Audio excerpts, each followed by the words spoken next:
রামনবমীতে প্রতি বছরের থেকে এবারও অনেক বেশি উৎসাহ আমরা দেখতে পাচ্ছি।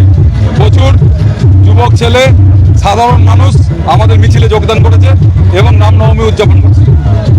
প্রার্থী আপনি এই মিছিলে, এটা কি জনসংযোগ হবে? প্রতি বছর দেখা যায়। শুনুন, আমি প্রার্থী হিসাবে আসি না, আমি প্রতি বছরই প্রার্থী থাকলেও থাকি, না থাকলেও রামনবমীর মিছিলে থাকি। এটা আমার ধর্মের ব্যাপার, আমার হিন্দুত্বের ব্যাপার, আমার নিজের সমাজের ব্যাপার। আমি এটাতে এমনিই থাকি, প্রার্থী হই না হয়। প্রার্থী হয়েছি, এবার পার্টি প্রার্থী করেছে, আমি আছি, এবারও আছি। দাদা বলছিলাম, মিছিলে অনেককে দেখলাম অস্ত্র হাতে। শুনুন, এখন উৎসাহ থাকে, মানুষ, বাচ্চা ছেলে কেউ কিছু অস্ত্র নিয়ে থাকে, কিন্তু সেই অস্ত্র নিয়ে কাউকে ভয় পাওয়ানোর জন্যও না, কারো উপর আঘাত করার জন্যও না।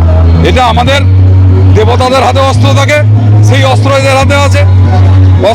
অস্ত্র থাকতে তো অসুবিধা নাই, সেটা দিয়ে যদি আঘাত না করা হয়, সেটা দিয়ে যদি ভয় দেখানো না হয়, তাহলে অসুবিধা কি আছে?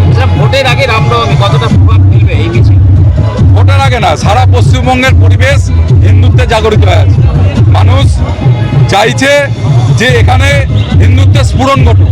আর যেইভাবে তৃণমূল হিন্দুত্বের উপরে যেভাবে প্রেসার ক্রিয়েট করেছে, আজকে পশ্চিমবাংলাকে এমন অবস্থা করেছে, ভারতবর্ষকে তো আলাদা করে দিতে চাইছে। মনে হচ্ছে পশ্চিমবঙ্গ একটা আলাদা রাষ্ট্র।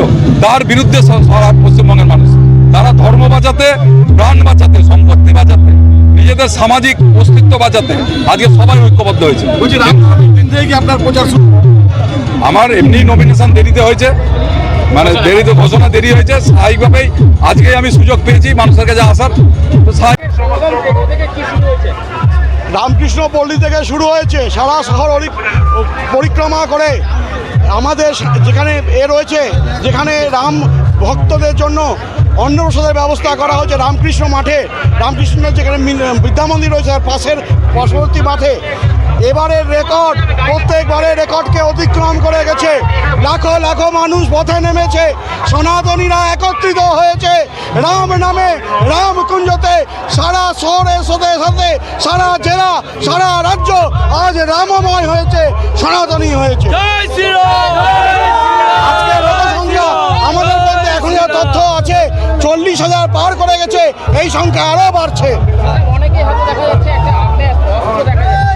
দেখুন, আমাদের এরকম কোনো আগ্নেয়াস্ত্র নিয়ে আসার এও নেই, নির্দেশও নেই, আর এরকম কেউ নিয়েও আসেনি।